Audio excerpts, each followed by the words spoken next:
Greetings and welcome to the latest edition of the Entheogenic Evolution Podcast. As always, I'm your host, Martin, and I'm happy to have you with me today. For this week's episode, we have Julian Bermudez up in Portland, Oregon, and he's going to be discussing his practice of psychedelic integration, which also includes facilitation.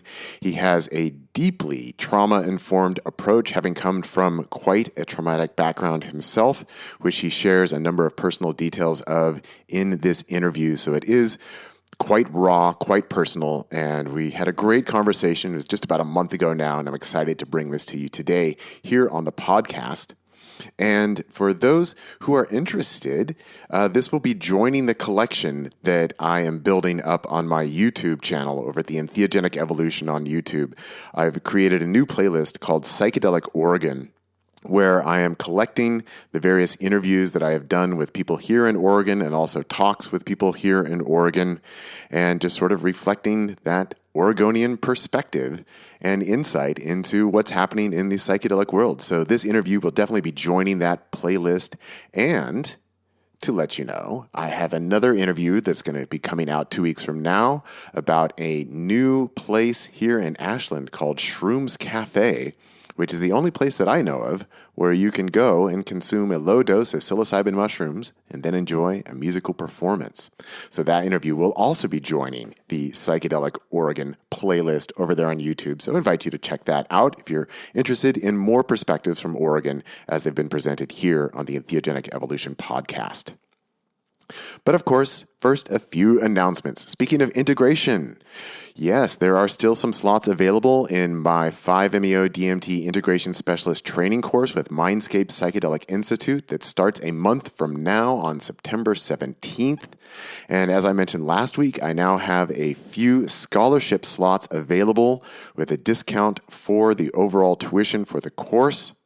If you would like to apply for one of these scholarships, I invite you to write me at martinwball@gmail.com with your application for why you would like to receive a scholarship for this course with reduced tuition. And as I've mentioned, there's already reduced tuition for anybody who's a Mindscape Institute alumni or affiliate. Just reach out if you're interested in getting more information about the class, and I hope to see you there. And of course, also, speaking of integration, I am always available for 30, 60, and 90-minute video calls to help you integrate your psychedelic and entheogenic experience from a non-dual and energetic perspective. I do specialize in 5-MeO-DMT, but I'm always happy to talk to you about any psychedelic medicine or experience. And, some people just want to reach out and have a conversation about entheogenic non-duality in general, maybe not necessarily looking for an integration call. And some people are also looking for a little bit of mentorship. And others are looking for more ongoing support. If that is you, then I would invite you to stop by my Patreon page at patreon.com/martinwball and sign up at the cap level at $60 a month, which gets a 30-minute video call every month, or at the God Molecule level of $100 a month that gets you a 1-hour video call each and every month. And of course, there's no obligation. You can cancel and change at any time. And also a reminder, if you sign up anywhere from the $20 a month level and up over at Patreon, then that gets you access to the Entheogenic Evolution Archives, which features maybe even a couple hundred hours worth of materials that are no longer available actively here on the podcast. There is only so much room and storage at Podomatic where my podcast is hosted. I've been doing this for 17 years, so I've got a lot of materials that are no longer publicly available. And sadly, it is definitely not everything. As I've mentioned here in the podcast before, but haven't in a while, in 2020, I had a hard drive crash and I lost lots and lots and lots and lots and lots and lots of materials, including years worth of old interviews here on the Entheogenic Evolution podcast. And that was before I had set up my Patreon page. So unfortunately, those materials are pretty much gone, but there's still a lot over there at the Entheogenic Evolution Archive that's no longer publicly available anywhere else. So if you want access to that, sign up at the $20 a month level or anything above that, and that gets you full access. And of course, once again, there's no commitment, there's no obligation. You can change or cancel at any time. Okay, that's it for announcements for this week. Let's go ahead and get into this conversation with Julian. His website is psychedelic-integration.net. If you would like to reach out to him directly or potentially even work with him if you are in the Portland, Oregon area. And one last reminder that this will be added to the Psychedelic Oregon playlist on my YouTube channel by the same name of the Entheogenic Evolution. All right, I hope you enjoy. Here's Julian. Well, I'm excited to welcome on to the Entheogenic Evolution podcast today another person from the great state of Oregon, up there in Portland, Oregon, I do believe. Do I have that correct, Julian? That's right, yeah. Yeah. This is Julian Bermudez, and he's here to talk about psychedelic integration. That is the name of his website, psychedelic-integration.net, and trauma therapy, and we're going to get into it. And I always love speaking with people here in Oregon. Such a great state. It's such a unique place in the contemporary psychedelic world. So it's a pleasure to have you here, Julian. Thanks, Martin. Happy to be here with you. Yeah. So, Julian, we're going to start with... Well, let's just start with this. How's the weather up in Portland today? Did you guys get all that rain that we had this past weekend? Yeah, where are you at? I'm in Ashland, Oregon. Oh, okay, perfect. Yeah. We got that cold front that came through, and it was interesting because I was talking to some family back in Michigan, and they were asking, does it rain there in the summertime? Because in the Midwest, we get all those summer thunderstorms. Yeah. And I was like, no, we go through these dry seasons, and from May until maybe September, no rain whatsoever most of the time. And then right after that, we got hit with this, massive amount of rain and thunderstorms. So it was quite incredible and a little synchronistic in some ways. Yeah, it was really dumping. I was actually up in Eugene for my son Ethan was running at the Nike Outdoor National event at U of O, and he was doing his hurdles. And his race finished, and then that was like Saturday morning, and then it just dumped like nonstop all day long. And yeah, I had family up here from California, and they kept asking like, wow, is this normal? It's like, no, this is not normal. It's that, down in Ashland in Southern Oregon, we get like thunderstorms in the afternoon coming up over the mountains, especially from like Mount Shasta up towards this way over the Siskiyou Mountains and Siskiyou Pass. But like actual rain is really unusual for this time of year, but it's nice. It was very nice. Yeah. I'll take it. Yeah. But now we're back to sun. Yeah. We got another very short, we had a little bit of rain today, just a little bit that came through, and it's still really cloudy, overcasty out. So again, really rare, unusual for this time, but very welcome. Yeah. Okay. Well, now that we've gotten the weather out of the way, Julian, so we're going to start with where I always like to start with new guests here on the podcast, and that is just to invite you, like this is your opportunity to kind of share your story, and let's introduce you to the listening audience of who you are, what you're about, and of course, the relevant question on the Entheogenic Evolution podcast is always, how'd you get into the world of psychedelics? What brought you in? But we can start anywhere you want from your personal life. Sure. Well, I'll just give you my life in a nutshell here. It'll take me a couple minutes, and we'll get to the gist of all of it. Well, starting back in 1987, when I was born in Detroit, Michigan, my dad was 19 years old. He is Mexican, Puerto Rican. His parents were immigrants, and my mom was German. Her mom was an immigrant, moved here from Stuttgart, Germany, right after the Second World War. They never were together. My parents, they didn't like each other. It was a highly segregated and very racially motivated neighborhood area over there. And so it was very, very complex. And 9 months later, I came down the tube. And needless to say, since my parents did not like each other, in fact, it's very easy to say that they hated each other, as I developed, they hated me as well. I was never a welcomed being into this world. They never wanted me here. And as I modeled one of my parents, as you do, as children do, my other parent hated me for it. And to make things more complex, like my dad always lived in the ethnic neighborhoods in Detroit, and my mom lived just outside of Detroit in like trailer parks and low-income housing. The majority of our time we spent in a trailer park that was bordered by a landfill, for instance. So very low socioeconomic status, a lot of poverty, high levels of addictions. And being that I didn't have any parental support in any ways. In fact, they very much were in patterns of abuse with me. That opened the door for lots of other abusers to come in as well. Yeah. So the first, 13, 14 years of my life were pure survival. And then I moved out on my own. I started jumping around. I was bouncing around house to house a lot as a child. And when I was in my early teenage years, I really started living on my own, staying with friends and figuring out places to live. So all the dynamics of the pain that I was carrying around, because, when my parents didn't like me, I developed these beliefs about myself of being defective, not good enough, not worthy, not deserving of love or connection. It was my fault for the most part. And then around that time, I started to realize this was something going on with my parents. So I was focusing on purely survival. And in my early 20s, the pain was just too great. I just couldn't carry this around anymore. And I was chronically depressed, to state it mildly.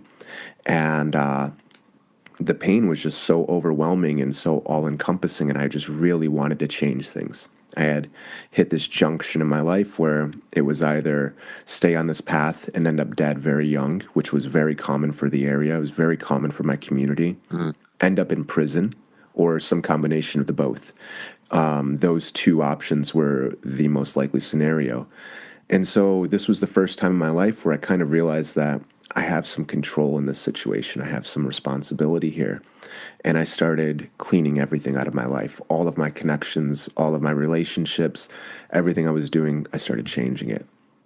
Now, for somebody like me, where connections, attachment, relationships look like the abuse that I experienced as a child, because that was the connection I had with my parents, which was the most important relationship for any child at that point, it still looks like those same patterns. So I just kept building new patterns that looked just like it. Right.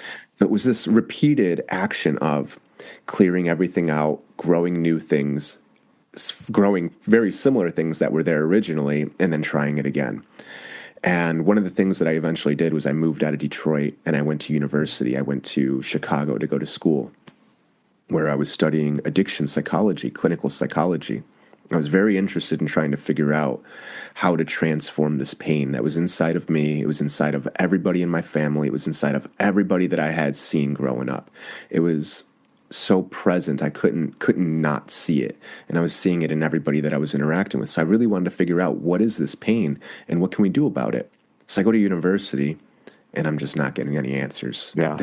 There is no clear-cut path on how to identify this pain, how to understand it, and how to process it and transform it. So I started doing an independent study. And at this time, I was really interested in like Jungian psychology, Joseph Campbell, mythology, and I was really starting to understand these human experiences that transcended cultures and transcended time, that were basically psychedelic experiences is what they were describing. And they were describing it through the myth. And this was a cornerstone. It was a crux of every culture that they were interacting with. And it was a place for healing. It was a place for ceremony. It was a place to transform pain and to alchemize these experiences that we were having. So I was very interested in that. And that led into psychedelic studies. And so I found some incredible teachers through my self-study doing psychedelic therapy. And it was originally applied to like social structures and social change and looking at human history. And then I found some incredible people that were doing it in terms of medicine and addictions treatments. And there was so much research that was available. And I was like, wow, why did never any of this get mentioned in university? Right. And so then I started really understanding the systems of control that were keeping this suppressed and demonizing and stigmatizing it. So I did all of my own independent study. I researched everything, reviewed all the literature that I could, and studied psychedelic therapy on my own for about 7 or 8 years. And that was when I moved to Portland because of the psychedelic atmosphere that was out here. And this was early 2016 at this point. Mm-hmm. And so I started working on myself, really trying to transform myself and applying these techniques to myself. And that was when I had my first actual like induced psychedelic experience. It wasn't random. It wasn't me trying to get to it through meditation or anything like that. And It gave me a little bit of a stepping stone. I was able to start making some progress in transforming this, all-encompassing depression and pain that I was carrying around. And the more and more that I practiced it, the more and more that I was actually able to make some changes in my own life, the more and more I worked with teachers figuring out how to work with this, the more and more it actually started to click and change in my life. And while that happened, more and more people came to start to see me. And that is how I ended up here doing it with lots of people in Portland. All right. Well, thank you for that brief bio there, Julian. Couple things. I just first want to thank you for sharing about the trauma and the pain that you experienced and the difficulty of transmuting and transforming that. That's certainly a big topic for why people are going into psychedelic therapy these days. And as we know, that merely clearing out old pain and feeling that and addressing that doesn't necessarily transform the patterns. And that's what, as you were saying, that you would clear it out, but then you go and you just rebuild those relationships. So like people get stuck in these loops, and that where psychedelics come in is that there are these powerful disruptors that enter into the process, that we are able to engage with our pain, release it, and transform it. And as you say, that alchemical transformation that can take place. And would like to applaud you as being fitting into the category of the self-healed healer, that by going through your own process of addressing your pain, that's something that brings a certain level of skill and intuition and knowledge and care and compassion that can be applied to the healing space. So thank you for sharing all of that. And also, just since you mentioned it as part of your personal family history, I just want to give a shout out to immigrants right now, because that's something that is proceeding in a way in this country that I find extraordinarily disturbing. And I would also just like to acknowledge that I also come from immigrants, that on my mom's side of the family, actually our immigration traces all the way back to the Mayflower. So on my mom's side of the family, it goes back to the beginning of immigrants into North America.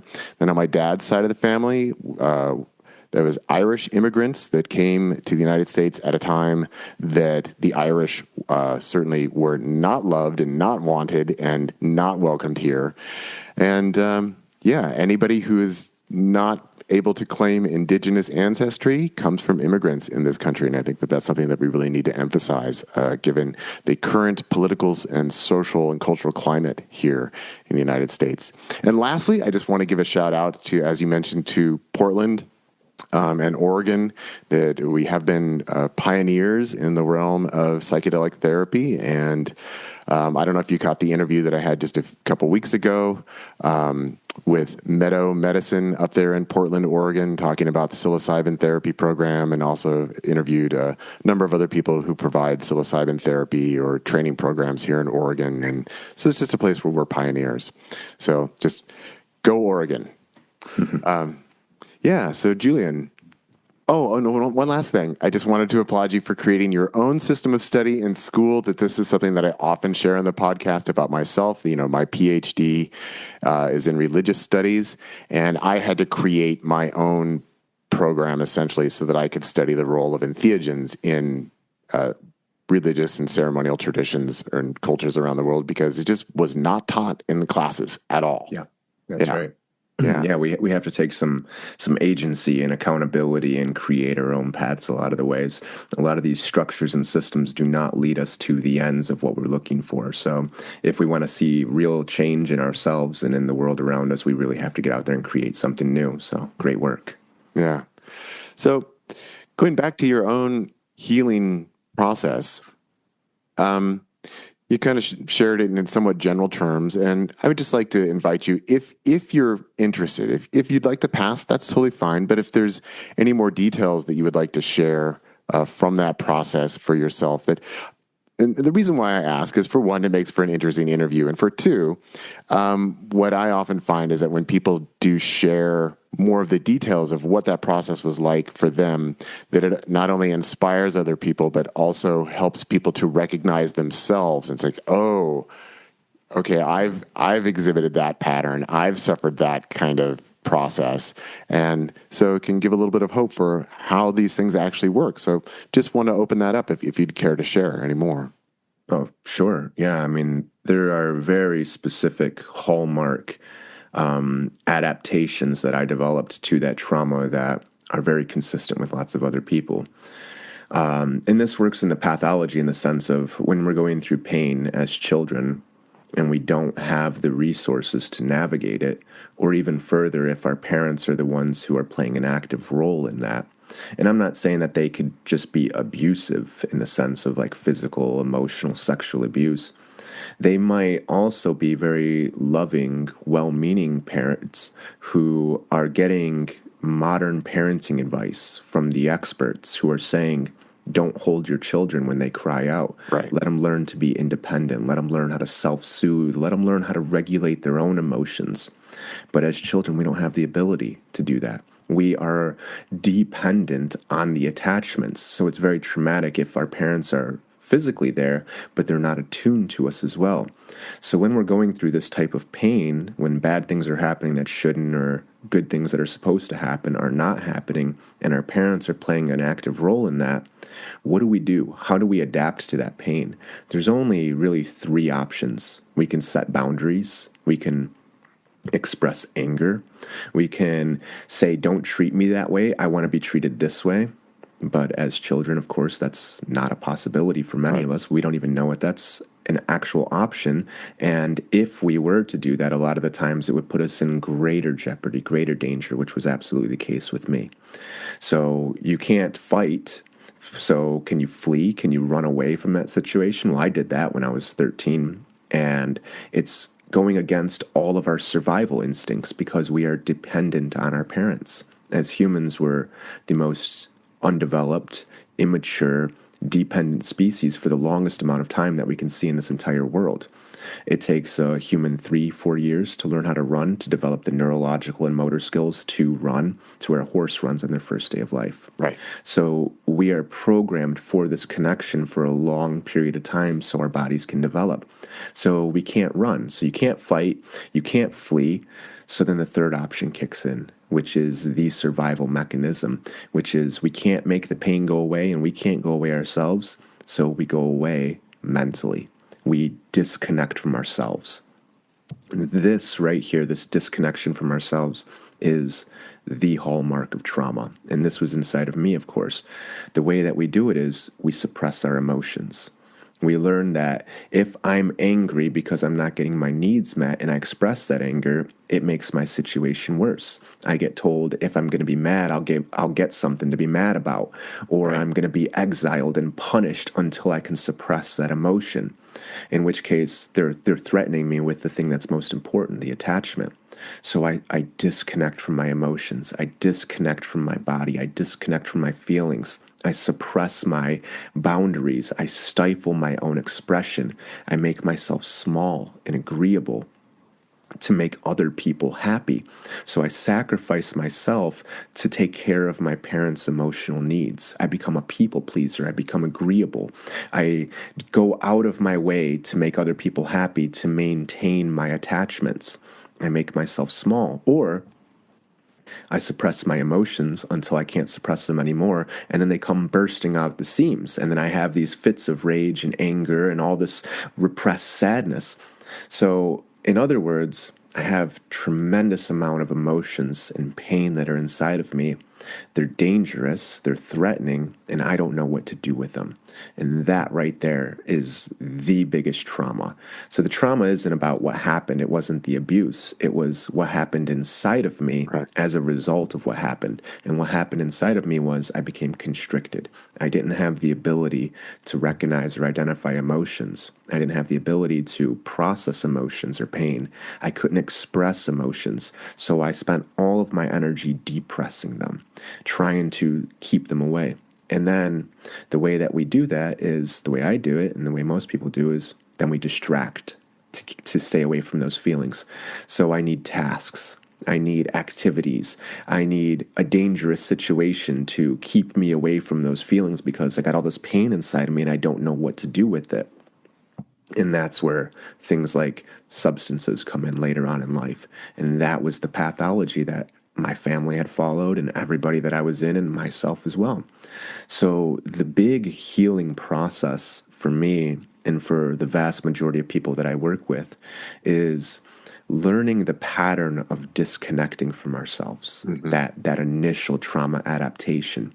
And we want to become aware of all the barriers that we have that are stopping us from connecting with ourselves, or perhaps are taking us away from ourselves.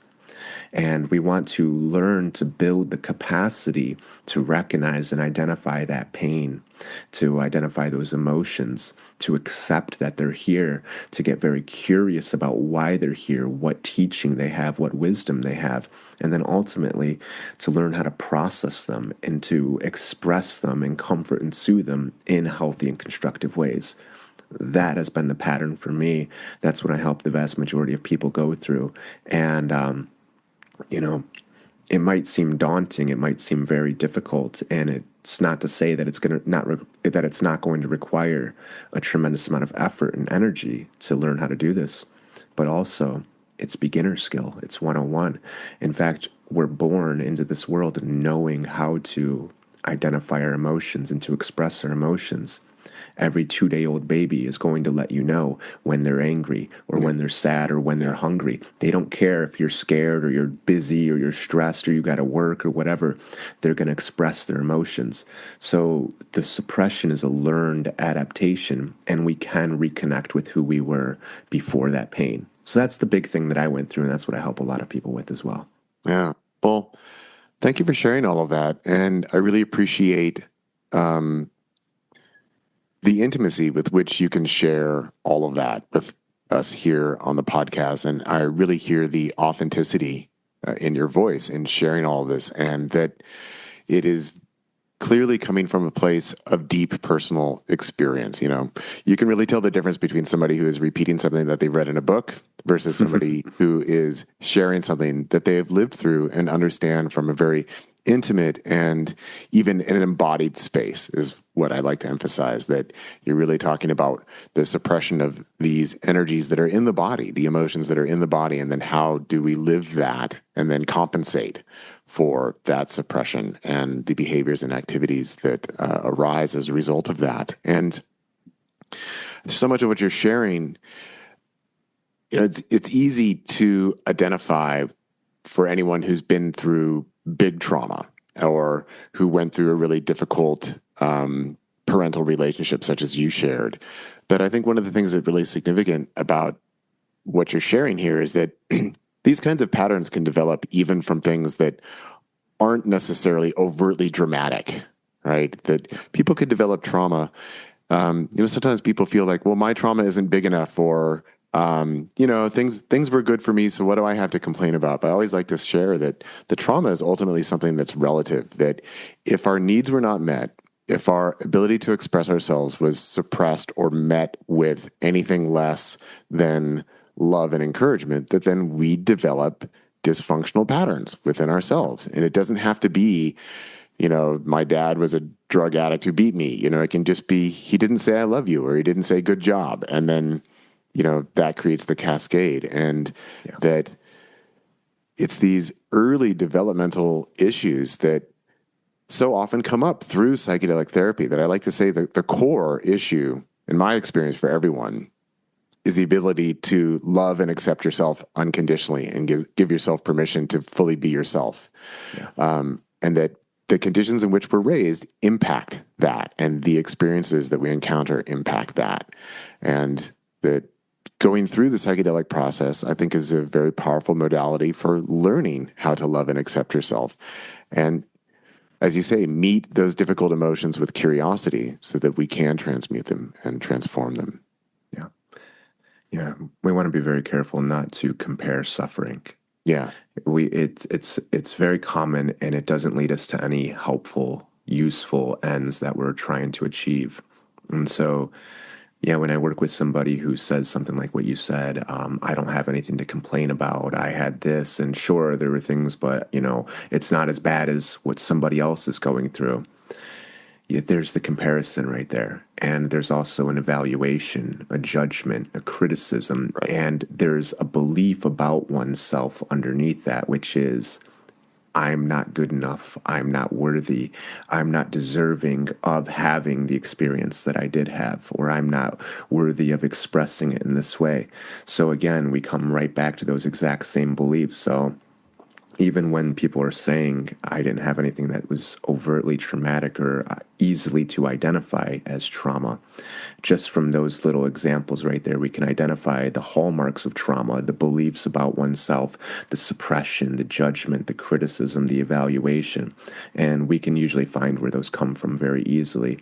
So, yeah, it might not be super overt, bad things were happening that shouldn't, but it could be a lot of good things that were supposed to happen that didn't happen. And we might have wonderful, caring parents. We might have had a wonderful childhood. And that's not the complete story. There was other pains that were there. There were other hardships that we did endure. And learning to take that inventory and to see those pains and to see our experience exactly as it was and not how we want it to be. These are crucial first steps in the healing journey of learning to identify and accept what we're carrying around. Yeah. So as you encountered your own healing process, where did you start to see the biggest changes for yourself and even your own self-conception? How did that start to transform for you? Yeah, some people come through and they have like these immediate, something clicks, something changes, and a transformation right there. And when I work with people, we do it over the course of 6 or 8 weeks at a time. And usually there's some big epiphanal moments of big transformation like that with people. But I can't say that that was the case for me. It was more like a series of very small, incremental epiphanies and transformations. Going back to when I was training and studying on my own for those, 10 years or 8 years, whatever it was, before I started working with psychedelics, just trying to bring my presence and my attention back into the body, back into this moment. I couldn't do it for 5 seconds.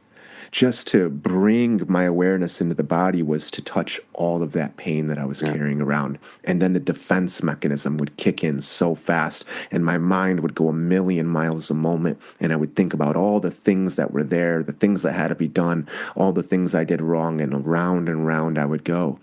So learning to bring my attention back into the body and hold it. When I held it for 10 seconds for the first time, that was a celebration. I mean, legit. Me and my cousin roommate at the time and my 2 dogs, we celebrated. We made pizzas and we made a cake, and I had done the thing. So it was a very big win. And, for some people, if we compare it, like I said, we're not supposed to, or that we shouldn't, that might be very small. But for me, that was massive. Yeah. It was huge. Another really big one was when I was really starting to learn that expressing emotions and expressing boundaries, or even just noticing that I had emotions, was triggering a survival mechanism inside of me. It was saying that if I have this emotion, very bad things are going to happen. Or if I express this emotion, or if somebody knows that I have it, I'm going to lose all of my attachments. And so this unconscious pattern was to continuously suppress that and pretend that I didn't have it. And once I had really identified that I did have it, and I saw how much it was making me sick, how much it was affecting my body, that moment right there was massive. That was a teaching moment, I would say. And the learning moment came over the course of the next 3 or 4 years, where I was learning to continuously recognize it and to figure out what does it look like to express these emotions, despite the fact that every sense in my body was saying this is a survival threat. So I've had lots of these really big moments and transformations, and it takes quite a while to go back and unpack it and to build a continuous practice of being aware of these patterns that are inside of us and constantly taking responsibility for them, saying that they're mine, and then making choices on how am I going to soothe that pattern? How am I going to meet the needs of that pattern in more constructive ways? And ultimately, how can I liberate myself and choose something new? Yeah. So I think this is probably part of your program. So maybe I'm jumping ahead a little bit here, but I'm curious to ask you about what do you find to be most supportive for this kind of work and this ongoing transformation outside of the specific context of psychedelic therapy? So what adjunct practices do you like to recommend or that you found useful for yourself to kind of maintain this inner awareness of the dialogue, the battle, the suppression, and the continued return to authenticity and permission and allowing within yourself? What's supportive of that in your opinion? Yeah. We have to start to build a practice where we get to that state on our own, through our own efforts, through our own conviction, through our own practice. And so that's what I help people do, is to build this foundational practice where they're continuously turning their attention back into their own experience and building a relationship with it. See, the word psychedelic itself, broken into two pieces, psyche and delic. Psyche crudely is often referred to as the mind, and perhaps a little bit more eloquently referred to as the soul. It's talking about all of these immaterial aspects of who we are. It's talking about our emotions, our thinking patterns, our perceptual patterns. In other words, we're talking about this dynamic human spirit. And then you have delic, emerging, manifesting, arising. So when you have a psychedelic experience, the human spirit inside of us, the wisdom, the knowledge, all of these pieces of information that constitute who we are and have been passed through the generations and have developed for billions of years, all of that information is coming to the surface and is becoming more tangible. So the experience is one where we connect very deeply with who we are. And so what we want to do is we want to facilitate that experience immediately. And the way that we do that is through reflection, through inquiry, through, we might call it meditation, where we focus deeply on what we're experiencing and we try to connect and relate with it. This is our best and most powerful tool, is to be able to become aware of what we're experiencing and our familiar patterns that are causing us harm, and to understand how they helped us or saved us at some point, how they provided short-term relief, but also how they harm us over the long term.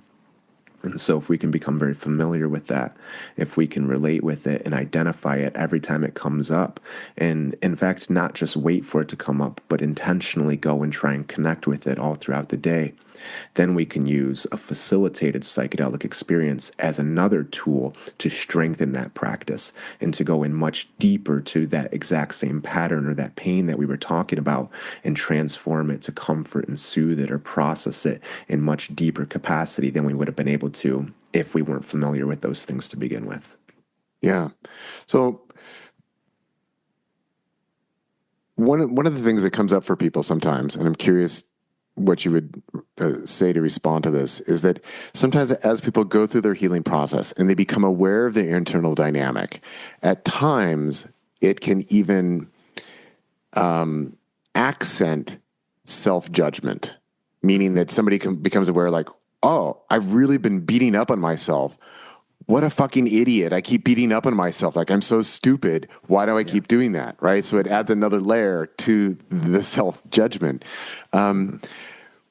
What's a good workaround for that, of cultivating awareness, but not accentuating judgment around the awareness that we are cultivating? Yeah.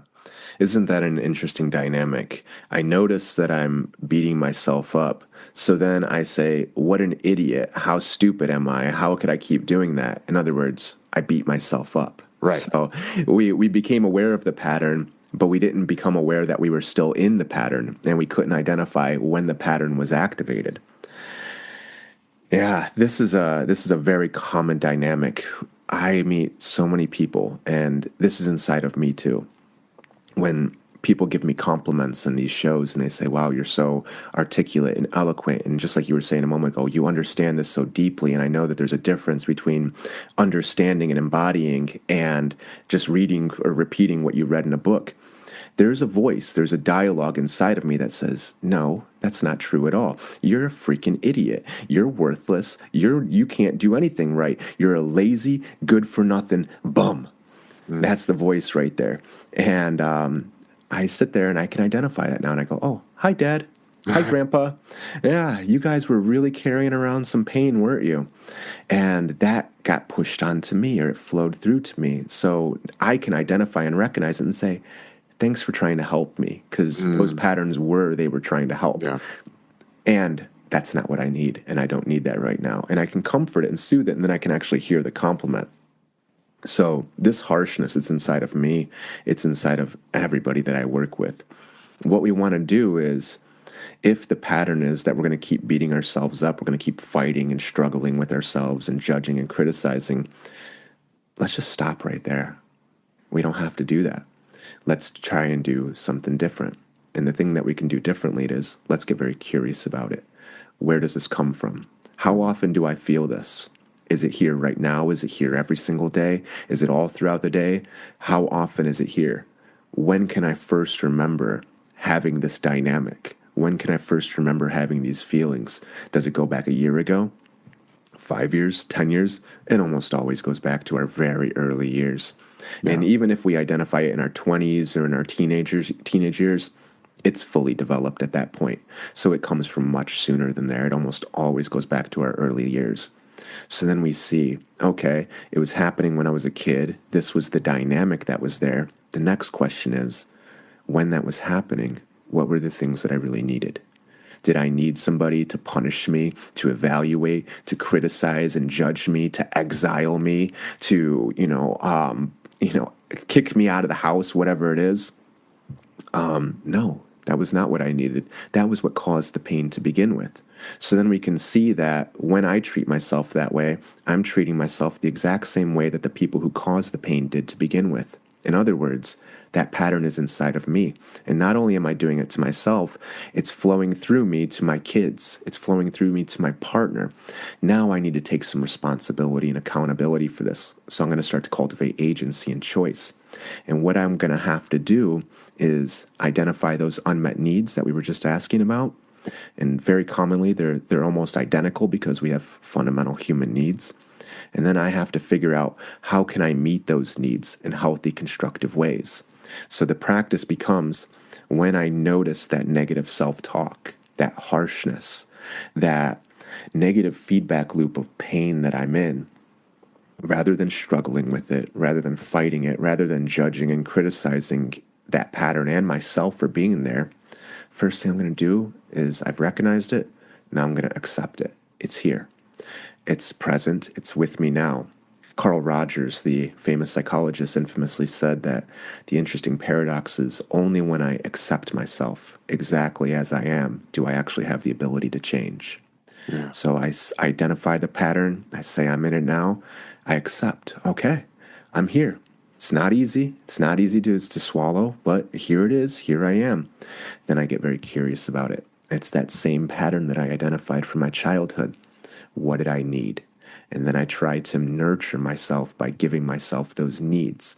I try to be present with myself, this part of me that needs to be seen, this part of me that needs to be heard and understood, this part of me that believes that he's worthless, that he's not good for anything, this part of me, in other words, that's carrying around a tremendous amount of pain. This part of me needs somebody to comfort him, to be with him, to see him, to comfort him, to help him navigate this pain, to offer some sort of protection to help him go through this very difficult time, and to do so consistently. So then the question becomes a rhetorical type of, who's the person who's got to do all of that? Well, that's myself, and that's you. We all have to do it for ourselves. So then I got to become the person that I needed when all this pain originated. That's the reason why these patterns are here. There's a wisdom, there's a teaching underneath it, and I have to learn that and then apply it. And so it's a continuous practice of learning how to do that exact same thing for myself, learning how to care and nurture myself whenever these painful patterns get activated. Yeah. So it does all come back to personal agency, personal responsibility. It is about how you treat yourself and how you take responsibility for your own internal dynamic.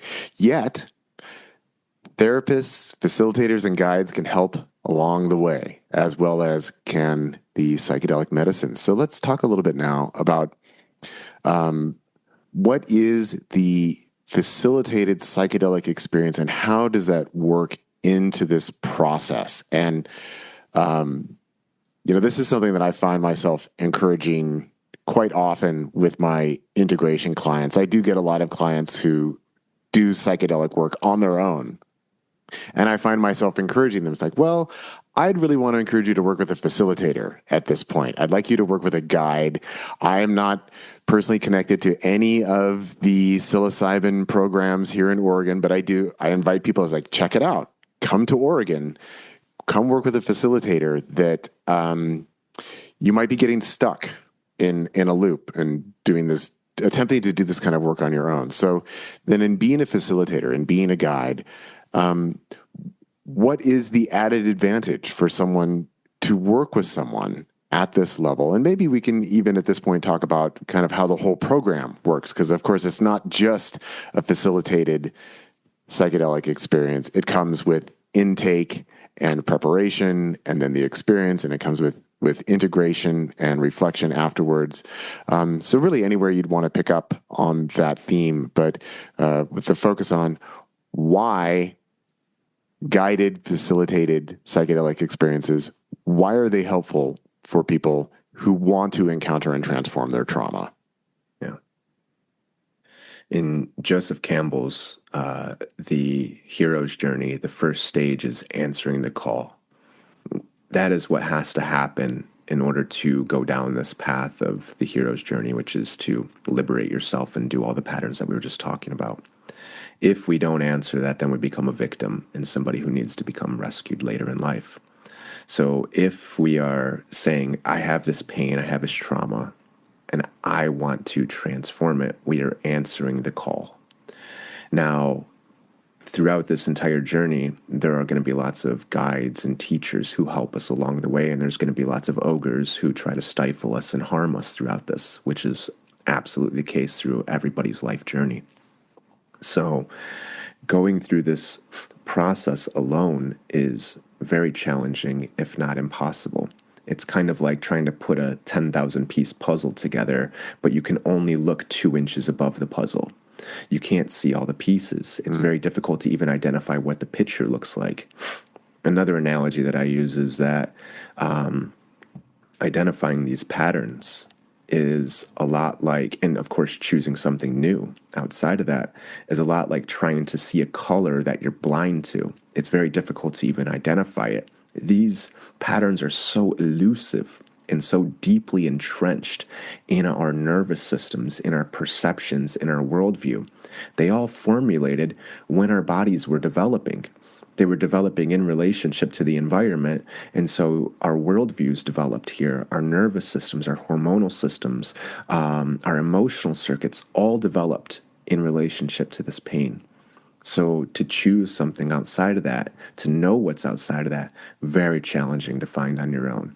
And going into psychedelic experiences to transform your pain without having the framework, the foundation underneath you of being able to identify this pain and building some resources, some skills and tools to navigate and process it.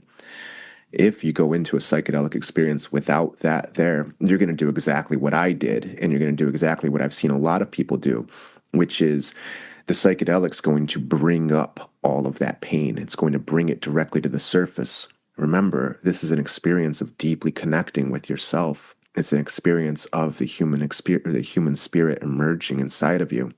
And so what you're going to see is all the things that are stopping that human spirit from emerging. And that's all the pain. That's all the patterns of adaptations. And if your pattern of navigating pain is that you suppress it, you dislike it, you struggle, you fight it, you try to exile it, you judge it, criticize, evaluate it, well, you're going to do that exact same thing when it's coming up with a psychedelic. And then you're going to spend 4-6 hours, however long, trying to run away from it and trying to fight it. And you're going to have a very difficult time. So beforehand, we really want to build the ability to connect with it, to start to understand what's inside of us long beforehand. It's very important. And it's very difficult to do that on our own because we have these defense mechanisms that are in place to keep us away from that pain. When we feel pain, a defense kicks in to get away from it. And so when you try and turn your attention to it and you try and work with it, all of these patterns inside of you are going to try and take you away. So having a teacher, having a facilitator, having a guide, somebody who can help you to identify that, to see the patterns, to see the puzzle laid out in front of you, really allows you to take the initiative to start to engage with it and to do something different. And as a facilitator, that's all that I do. I come from the belief that the wisdom, the knowledge of how to heal, the wholeness, the everything, all of the information that we need to become who we truly are and to heal all of these wounds is inside of us. Healing is a dynamic nature that we can find all throughout this reality. Plants have it, animals have it, fungi have it, structures and systems that are created have it, humans have it. We can all heal. And that wisdom is inside of us. So what I do is I help people to reconnect with it. And to do that, we have to identify all those barriers and defense mechanisms that are stopping us from doing that.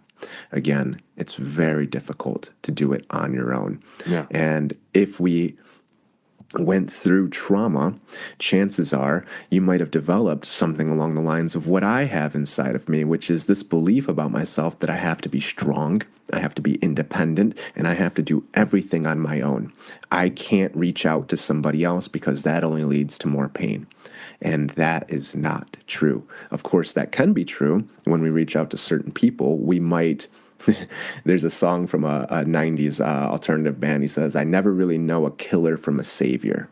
And when we go through that early trauma, we can mistake connection and attachment and compassion for abuse, if that's what it looked like for us. Yeah. So we could very easily find ourselves in a situation where this could be dangerous, but we can also take our time and find somebody who can really help us go through it. And I think that is just so crucial because you just can't see the patterns when you're in them. Yeah. So we'll come back to just how your program works. But let's talk about now, like making the choice of, Julian, I'm going to set up shop. This is what I'm going to do. Now that I've gone through my training, I've gone through my own healing process, this is what I want to offer. I'd love to hear that story about how you took that leap and making yourself available in this capacity for others to experience a healing process that you yourself went through. Mm-hmm. Yeah, back in 2018 is when I first started working with people in this capacity. And I started off by going to support groups here in Portland for people who were having psychedelic experiences and were having very negative adverse effects from it. They were re-traumatizing themselves, so to speak, is the way that most people would describe it. Yeah. And so I was going there and I was trying to help people build the skills and tools to work and relate with that pain, because they were all doing, regardless of what capacity they were doing it in, which most of them had very limited resources to set up, a way to have these experiences. Even when they were working with, they might have a trip sitter or they might have somebody facilitating them. It was very common that all of those patterns of pain that were still inside of them and what they do with that pain had not even come to their awareness yet. And so when they had the psychedelic experience, that was overwhelming them. It was just coming up and they didn't know what to do with it. So I first started going to these groups, just really trying to provide some support for people who didn't have the basic resource of identifying pain and accepting it and relating with it. And when I started doing that, a lot of people started coming to me looking for some one-on-one support. And so I started doing this on my own, and it got to the point where it was getting so busy and so big, and I didn't have the resources to run a practice like that. I just didn't know how to do it.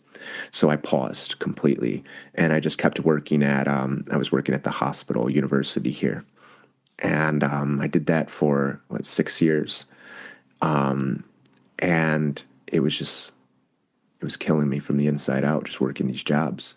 I just couldn't do it. And so I went and got a master's degree in a psychology field like this. And my goal was I was going to try and apply these same therapy techniques to organizations. because I've never heard somebody say, the place where I feel the best in life, the place where I feel the most acceptance and, the most authentic to myself is at work. Usually it's the complete opposite.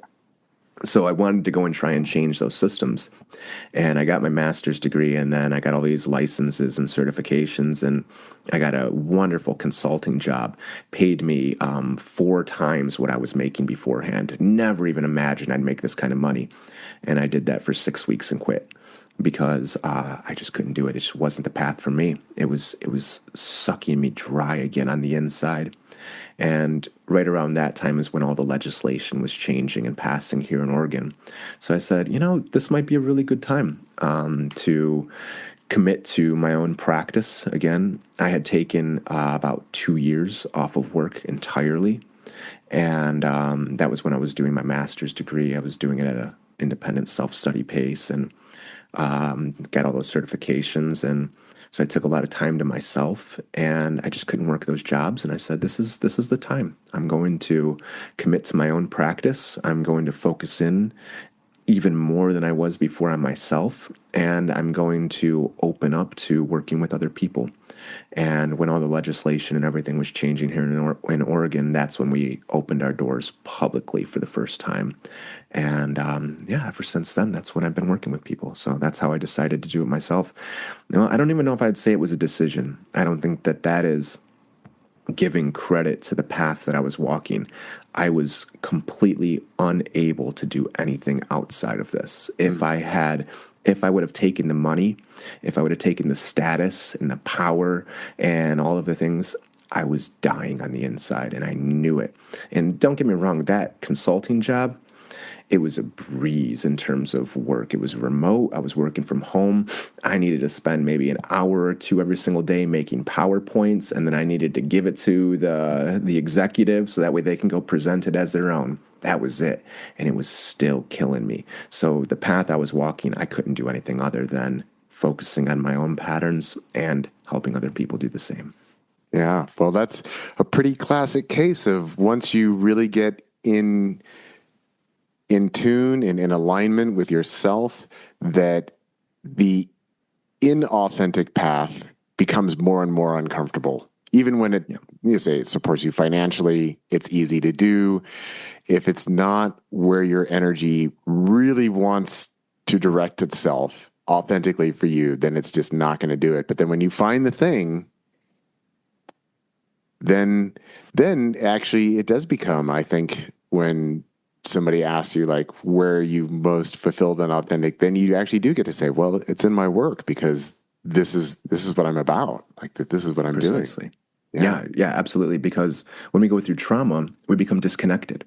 We become disconnected from ourselves. We suppress our emotions. We disconnect from our emotions. We go away mentally. And then that leads into we're disconnected from each other. Because if I can't be present with myself, how could I ever be present with you? If when you're talking to me, all that's happening for me is my mind is going a million miles a minute and I'm thinking about what I'm going to say so I could be important and I can be valued after this, I can't hear a thing you're saying. I can't see your experience. I can't understand what you're going through. So then I'm disconnected from other people. And if I'm disconnected from myself and I'm disconnected from others, then I'm also disconnected from the world that I live in as well. I can't connect with nature. I can't connect with these inherent patterns that are happening around us. And if I'm disconnected from the entire world around me, that's to say that the things that I do don't represent who I am. So I'm disconnected from what I do and what I create. In other words, if I went through pain at an early age and the way I adapted to it was, if I have a belief about myself being unworthy and undeserving of love, so I go out in the world and I go and accumulate wealth and I go and accumulate status and I go become a doctor so I'm needed and I'm valued and I'm respected. Well, that doesn't solve the problem of unworthiness because as soon as I stop doing that, I'm not valuable anymore. Yeah. So what we really have to do is we have to turn into ourselves and we have to cultivate that self-worth ourselves. And all of those paths and patterns of working the jobs and accumulating the resources and the wealth and the status, all of that comes from a source of pain. So once we can really identify that and we can really understand it and start to work with it, then all of those adaptations that we have aren't necessary anymore. In fact, it's very difficult to continue to do those. Yeah. So let's talk about the team for a minute here. Sure. We, of course, have you, and then we have Claire, and I think the very significant Layla. Yeah. So tell us a little bit Yeah. about the team. Yeah, she's sometimes sitting right behind me over here, but today she wanted to go into the living room and go do some barking at people Yeah. who are walking by. It's very important. Layla's 15 and a half years old now, and so she's mostly retired, Yeah. but she plays a crucial role in this practice. So when I worked in the hospital, Layla was fully certified and trained as a therapy dog and in service work. So she accompanied me everywhere. She had her own badge, she had her own uniform, and she had her own job in the hospital. And she took it very seriously, I might add. When she would do her shifts, we would have a list. I mean, I most times wouldn't even take the list because it would be so long of all the patients in the hospital that were requesting Layla in particular to come visit them. But Layla got to choose who she was going to go see. And she would pick, these rooms, and we'd stand outside. And you know how when you're walking into a room where a big conflict had happened or is happening, you can feel it even without hearing or seeing it. So I would feel that, and I would look at her and be like, "Are you sure, Layla? Like, I don't know if this is a good one to go into." And she's like, "Nope, this one right here." So we'd knock and we go in, and within minutes, she could transform that whole environment. People who were having arguably the worst day of their life are now laughing and hugging each other and smiling or falling asleep and taking a nap afterwards. And we'd be in there for, I don't know, 15, 20 minutes. And then we walk out and she looks at me and she goes, "That's how it's done."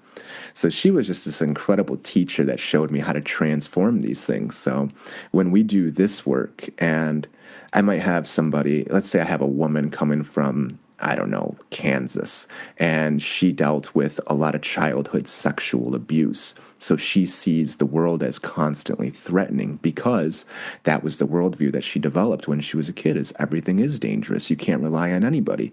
And we're talking on the phone for 4 weeks, 5 weeks before she comes out to Portland to do, a 5-day intensive with me. When she gets here, even though we've been talking and we've gotten to know each other fairly well, she still sees me as a threat. She still sees the situation as a threat. It's impossible not to. So she comes in the room and, okay, she's nervous and tense and rigid and having a very difficult time relaxing. And then she sees Layla laying on the floor, and Layla lets out this incredible, dramatic snore just to let everybody know how comfortable she is. And she can just cut through that tension. Yeah. It's a wonderful way for people to see, like, when they can see the comfort and the presence that Layla has, they know right away, nothing bad's happening here. Yeah. This is a safe place. So Layla holds this place down for us. She provides a service that I could never do, and I don't think anybody else could. Claire, on the other hand, Claire's a nurse. We met working in the hospital in 2018, and we were friends for a few years before we started working, doing this business together. And so she helps out a lot with the medical side of things, doing screenings, looking at vitals, all sorts of stuff like that. And while I have the ability to really be present with people and to really go into these very painful places and help them go through it, and the reason why people usually feel so comfortable doing it with me is because one of my major functions in this world has been a mirror. I can reflect people's pain, and the reason I can do that is because I experienced it myself. Yeah. So people can go into it really easily with me. Just like how Layla provides this comfort, Claire knows how to set up a comfort, welcoming environment. And that is something that I never knew how to do because I was moving around every couple weeks. I never had a secure place to go. I never even cared about material possessions because, well, I'm going to have to pack up and leave anyway.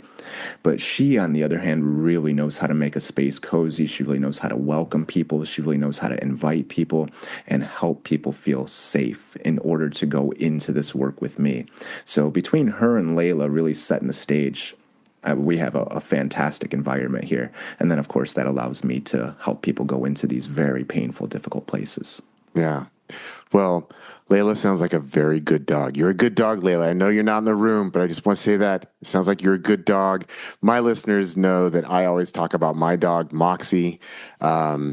she's quite old now. She's about 16 years. And I'm just like, keep holding on, Moxie, because I'm going to tear up because I love you so much, Moxie, and you've meant so much to me. And she was present.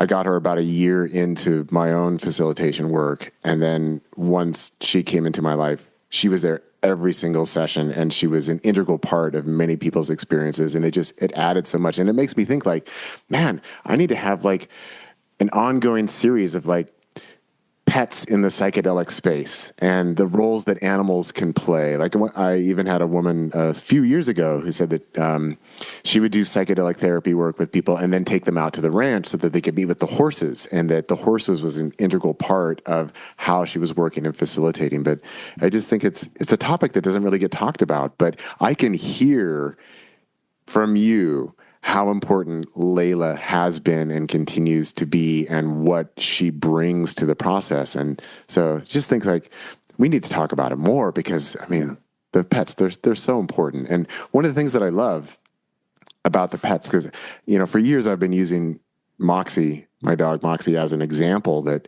when I'm talking to people about how we as human beings, we're always, exactly what you're describing here, especially depending on the context in which we were raised, but we're so filled with so many programs and self-doubts and judgments and that disconnection, so that when we do something or when we're planning to do something, we're always like thinking about it and mapping it out on our head. And then like, well, did I say it right? Did I do it right? And then I always use Moxie as an example. Like you mentioned, Layla wanted to go out and bark at people. And it's like with Moxie, I always talk about how, so my office opens out onto kind of a green space, and we get turkey and bear and deer and all kinds of stuff out there.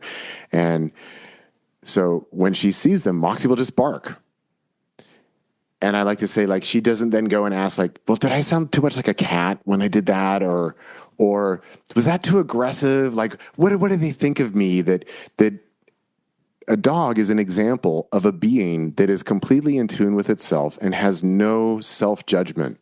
That it's just, she's always going to be fully authentic. Just like you say, with somebody comes into the room and like a, oh, right? She's not thinking like, oh, was that rude, or like, was that gross? But then that authenticity allows us to soften and say like, yeah, maybe I can be like the dog. Yeah. Yeah. Yeah. They're such wonderful teachers. Incredible. And Layla has been a fantastic teacher on my path. And dogs go through trauma too. Animals go through trauma too, and they adapt to it in ways. So if Moxie doesn't have that self-doubt, that's a good indication of the environment that she was raised in and has lived in.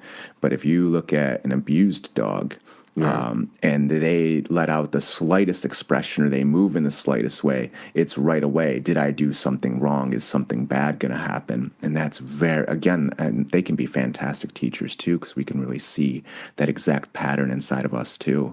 So yeah, those patterns are there. And if they have the authenticity and maybe even the ability to play, because play is essential for animals, and it's inside of humans, it's inside of dogs, it's inside of cats, it's inside of squirrels. We see that this play is essential for our development. But when we go through pain, when we have to adapt to it and we suppress ourselves, that's one of the things that gets suppressed. So these animals can just be wonderful teachers to really bring these dynamics back out of us and show us how to get more in tune with who we are. Yeah. Yeah. Okay. So now we come to the point where let's talk more specifically about the program of when people come to work with you. What are the steps? So like looking at your website, again, you have a section on our process, and looks like there's a 6-part process here. So I just want to invite you, let's walk through it. Let's talk about it. How does it work? If someone says, hey, I like what this guy Julian is saying, what does he do? How does this work? How do I get involved in this? Mm-hmm. Yeah. So if people have been searching and looking for this and they've already found me and they say, I want to get involved, the first step is we do a consultation, free, 30 minutes, no agenda, no prerequisites. We just show up and we talk, and we're going to talk about what you're going through and what you're trying to achieve, and what our process looks like and how we do it. And this is where we start to see if we'd be a good match for each other. sometimes we're not a good match for each other, and that's okay. That doesn't mean that there's anything wrong with you. Yeah. That just means that you might have different needs, or we might have different parameters. I might not have the skills to work with everybody. I'm not an all-encompassing magic Jesus-like healer that can just touch you and cure whatever it is that you're going through. So we're identifying very early on if this is a good fit. And if it's not, that's okay. We'll find something to help you out with, and we can make referrals. After the free consultation, if we both want to move forward, then we do a 2-hour screening session. In the 2-hour screening session, the first hour, hour and a half is pure therapy. And what I do is I go straight for the core of what's bringing this person in. So I want to find out what the pain is, but not particularly like what happened. I want to know, how did it affect you? And that pattern of how the pain affected you, how is it affecting you today? So how does the pain keep showing up now? And very commonly, when we're doing this session, we do it over the phone. Very commonly, within the first, I'll be conservative, I'll say 20 minutes, but a lot of the times it's like the first 5 minutes. People are saying, wow, I've never thought of it that way. Or wow, no doctor, no therapist has ever asked me these questions, which is, I'm not trying to compliment myself here. I'm saying, wow, I can't believe I do believe, I've seen it myself, that nobody's ever asked you, what do you do with your pain? What do you do with your emotions? What do you carry around on a daily basis? So we get straight to it. And then we start to immediately build that practice that I was talking about of how do we relate with this? How do we start to cultivate the ability, the awareness to recognize it and identify it? And how can we start to cultivate choice, agency, responsibility? That's the first session. And then that session usually costs around $300. But the way I set this up is, at the end of that session, you take your time and decide if you want to move forward. A lot of the times people are like, nope, this is for me. I want to go forward. But I always encourage people, take some time if you want, especially after, like between the consultation and this, always take your time. And if you decide that you don't want to move forward for whatever reason, then there's no charge. So there's no financial obligation to move forward. It's very low stakes. You can try it out. You can get a really good taste for how we're going to do our preparation work. And if you like it, great, we'll move forward. And if not, there's no obligation to pay anything. If we move forward, then we do 3 90 minutes, minimum 3 sessions. Each one's 90 minutes, hour and a half. Therapy sessions, and we can do those remote or we can do those in person. If we do them remote, 2 of them can be remote, but then the third one's in person. And each one of those, again, is we're going directly for the core of that pain. We're going to keep working directly with those patterns, and we're going to keep developing and nurturing that practice that we're talking about. So it's not just we're conceptually talking about these things and we're just using words to identify them. We're going to embody these things. We're going to really find out where in the body this pain lives. We're going to figure out how it shows up and how these patterns are affecting us. And we're going to continuously cultivate choice and responsibility. Easier said than done. Yeah. But it's a continuous practice, and we continue to nurture that practice through each one of these. Then if people want to travel out to Oregon, or if they're local and they want to have their all-day facilitations where we're going to spend the whole day working on this practice, then they come out here. We have one more therapy session beforehand. We have the all-day facilitated, and then we have the follow-up 90-minute therapy afterwards as well, where we go into that facilitation session and we use it as a tool to deepen that practice, to go in much deeper and heal that pain. The psychedelic experience is so good at bringing things to our awareness. So we might see new pains. As we build more and more comfort with pain, our defenses might loosen a little bit or lighten, and we might be able to tap into more of the repository or more of the reservoir of pain that's stored in us and go in and start to comfort it. Things will come to our awareness. Where it's also really powerful is things that are outside of things that we've experienced before can very easily be experienced. So an experience that I had was, for the first time in my life, I was held by a mother that I can remember, at least. I mean, obviously, I was held as a child because I survived, and you can't survive without being held in some capacity. But I have no memory of my mom ever hugging me or holding me or anything, both of my parents. And so I don't know what that feels like. I don't know what it means to be accepted and to be valued and cherished by a parent. And I got that through a psychedelic experience. And this is really powerful and important because if I'm trying to cultivate self-compassion, compassion for myself, if I'm trying to comfort and soothe my own emotions, but I don't know what it looks like, how in the world could I ever do it? So if I was able to comfort enough of that pain and start to work with it and become aware of it, then I see this experience, it allows me to do something completely new. And a lot of the times these experiences can move very quickly and they can be very dreamlike and we can forget them. So I stay with people through that whole time, all day. If they get stuck or they get lost or they're having a difficulties, I'm right there to provide them with very gentle nudges or directions in how to turn their attention right back inward and connect with themselves. And then afterwards, we make sense of it for that last day. So we're unpacking all of it and we're distilling the entire experience down to some very tangible, easy to remember items that we take with us afterwards that we apply to our lives through that practice. So when people come through, this is the first regimen, and sometimes people need to do this a couple times, but ideally we'll do it once, this 5-6 week practice. And then you go try and ride the bike on your own for a little bit. You go and try and cultivate and nurture that practice on your own. And when you get stuck, because you will, we all do, then you come back. But the goal is I want to help people build the skills and tools to do it on their own so they don't need me. I'm not talking about the psychedelic experience. I'm talking about the practice. Right. And then when they get stuck or they've reached the capacity of where they were at or they want to make some more progress a little faster, then they come back and they see me again and we do something very similar along those lines again. Yeah. Well, thank you for sharing all that, Julian. So another question I have for you here is, I've been doing this podcast a long time. This is the 17th year that I've done this. And I've been able to observe and kind of track some of the changes and shifts in the overall psychedelic world. And so kind of above board, above ground psychedelic therapy is still something that's relatively new. But you've been doing it now for several years. So I'm curious if you have any insights or reflections on demographics in terms of clientele, like who's coming for this kind of work? Do you see any trends? Do you see any shifts? Like what's your perception from that side as being a facilitator and working with people on these trauma issues? Mm-hmm. Yeah. In terms of demographics of gender, I'd say it's split right down the middle. I go through weird waves where it'll be just exclusively women that come and see me, and I'll go through a wave where it's exclusively men that'll come and see me, and then there's lots of times where it's both.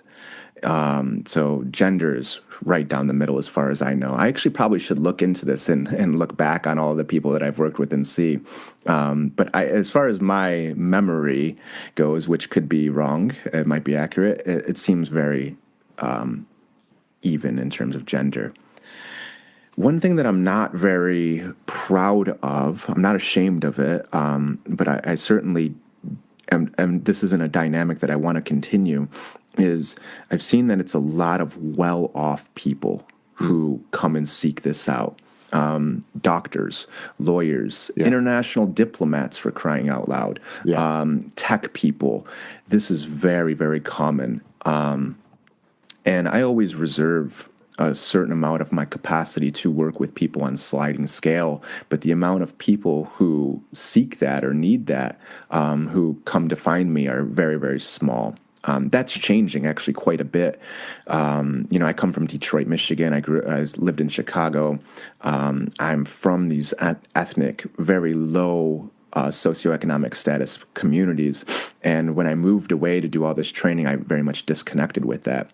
But over these last few months, I've really been able to reconnect with those areas. And I'm doing lots of collaborations with people where we're doing live streams and videos from those specific communities to really engage with a lot of the areas that I came from. So I'm making greater outreach to work with people of different ethnical groups and socioeconomic statuses, but for the most part, it is your typical Oregon or Portland, even when they come from out of state or out of the country for that matter, well off, dominantly white. Don't get me wrong, I've had a lot of other ethnicities come through being very curious about this and looking for it.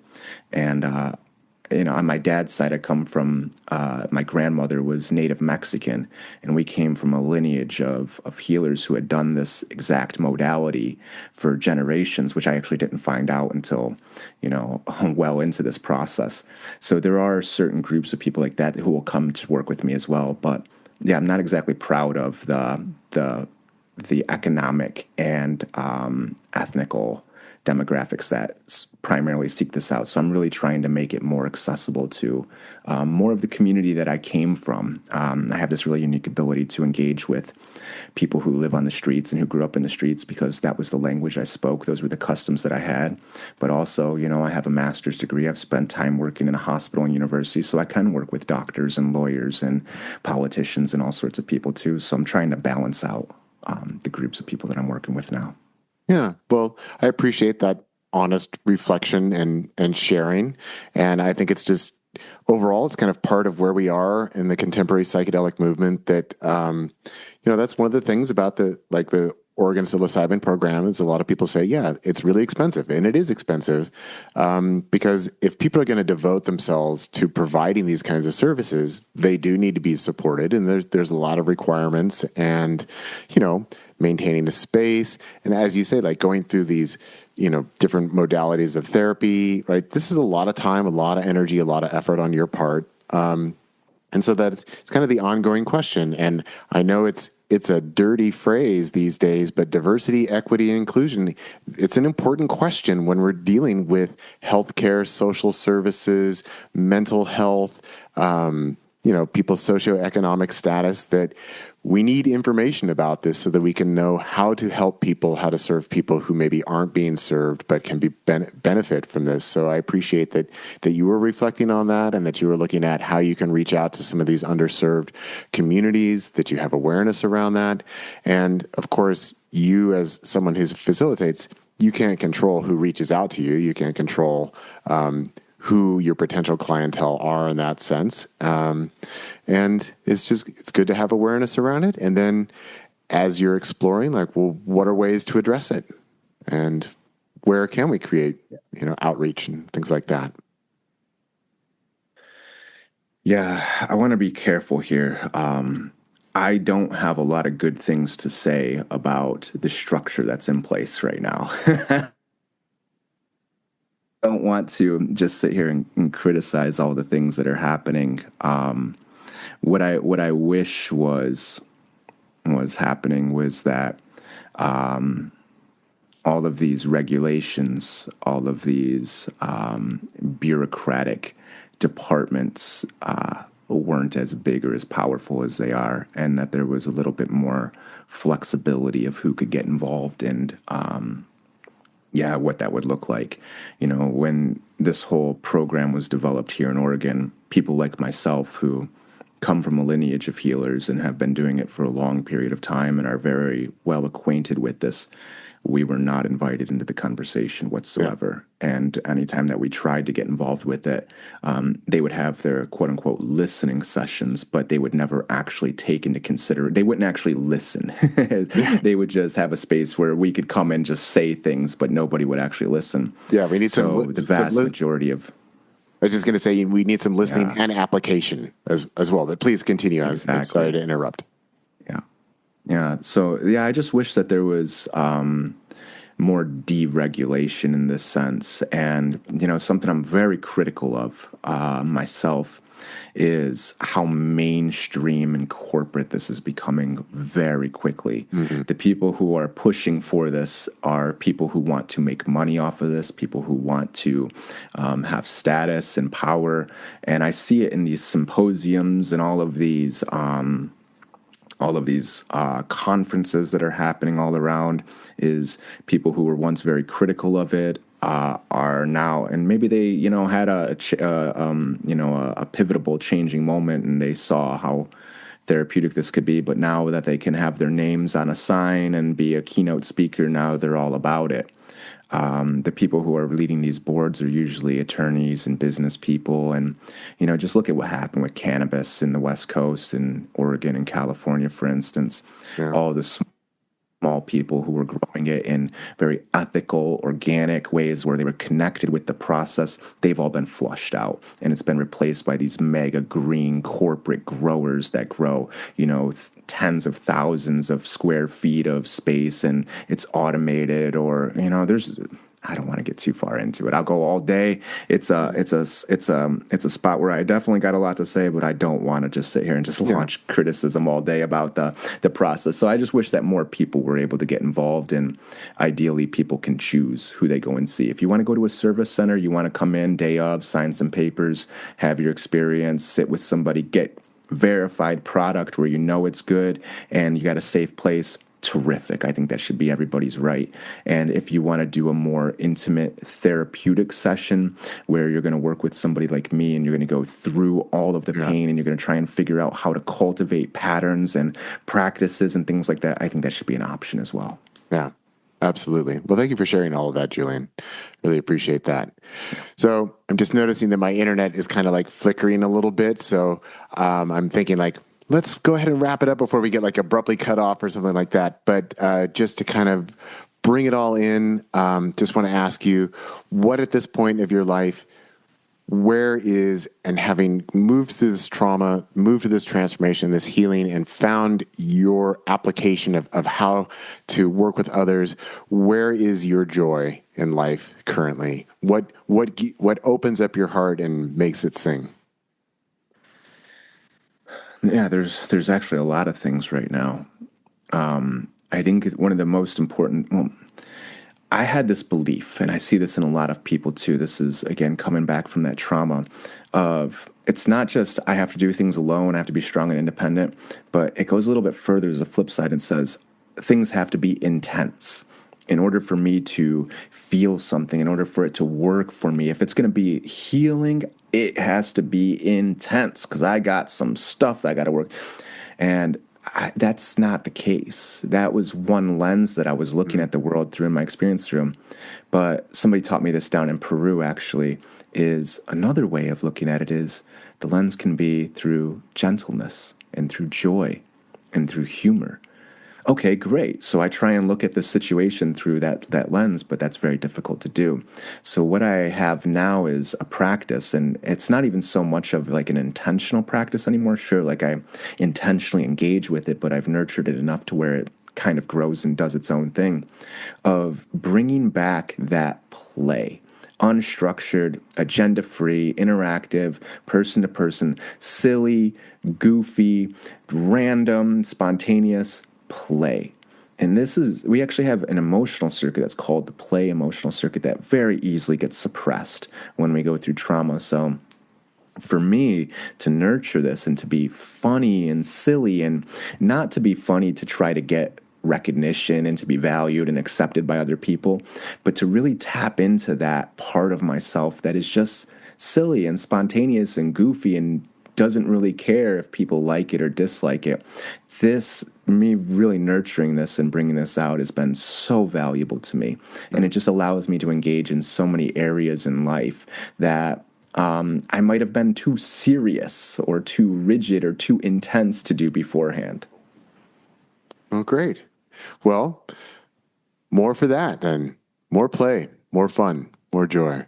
Well, thank you so much for your time today, Julian. Just to remind the listening audience, you can find Julian online at psychedelic-integration.net. It's his website for his services. Really enjoyed our conversation. I want to thank you for all of your sharing and authenticity, sharing your own experience and your own story.